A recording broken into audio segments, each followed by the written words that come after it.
Hello, my name is Simon Rickman and I'm a leadership and development coach. What I would like to do is to give you a taster of my 7 habits for highly effective home working.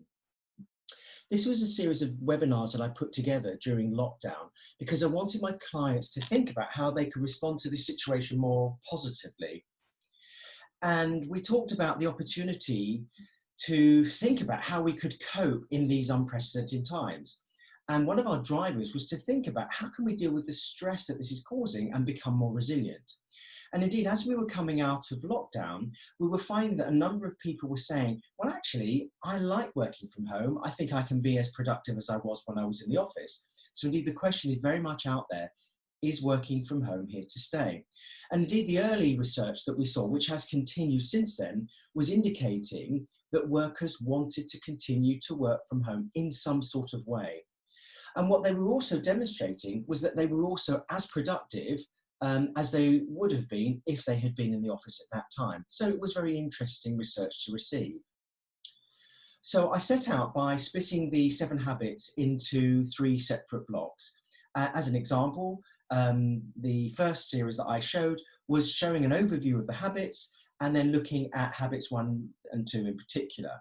And what was really important to me was to get people to think about not just the 7 habits on their own, but how you could practically apply them and take action in your own specific environment, in your own specific situation. And my driver for that was to help us feel a little bit better. Clearly, the situation that we were finding ourselves in was extraordinary, but we realized that if we worked together, we would be stronger as a result. And the idea was to create some sort of new normality, another word that was used very frequently. And whether people were moving from the office to home, or they were on furlough, or indeed they were trying homeschooling for the first time. And then we saw people going back to the office. Our normality was shifting at a hectic rate, and that was causing a lot of stress for people. So in this particular taster, let me give you an idea of what I cover in habits 1 and 2. First of all, it was to understand what habits actually meant and to recognize that there were certain habits that we've inherited or that we have been conditioned by over many, many, many years. So that nature-nurture discussion. And that once we understood what habits meant and what habits we have, we could take responsibility for them. So habit number 1 is being proactive, which means taking responsibility of everything that happens to you. And specifically, we focused on the circle of influence, what you can do, and the circle of concern, things that you are concerned about, but you can't do anything about. Then we looked at habit number 2, which is beginning with the end in mind. And there we started to question, well, why do I do what I do? What are my values? And what am I driving towards? What are my goals? And we looked at the impact of change, particularly sudden change, on why we were experiencing the feelings, the thoughts, perhaps the negativity, and how to come through that in a more positive way. And the other thing I introduced my clients to was something called the VUCA world, which was something that was happening around us. So the volatile, unpredictable, very complex and ambiguous world, which in addition to what was happening with coronavirus, would help to explain why we were feeling this sense of uncertainty. And then at the end of the day, what was most important is not just talking about these things, but ensuring that my clients took action. Because if they didn't take any action, then nothing is going to change. These are the takeaways that I gave them after the first session. And the idea was to make the habits a habit.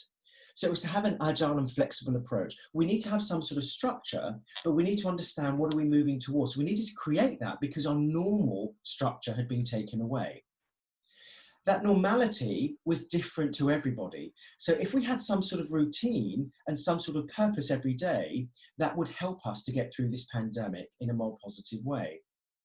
But we should take responsibility for our choices. I've mentioned living in that circle of influence and circle of concern. So choose to live in the circle of influence. That we need to have clear communication channels. If we're working from home, we need to keep in contact with people in the office. So how do we do that? Through regular check-ins, one-to-ones, group meetings, using social media, using the new videos that were popping up all over the place. And be prepared to say, you know what, because this is unprecedented, we don't know the answer. And that's okay, but then we need to go and find out and have that strength to say, we don't know, but we will find out and work together. And finally, to challenge people and say, do you know what your organisation's values are? Because if you do, you can then live them. This is where they really come into play. And if you don't, then I would challenge the leaders of those organizations to say, you need to have some values in your organization. So thank you very much for listening. Continue to stay safe as we go into this next phase, phase 2. And I look forward to hearing from you soon.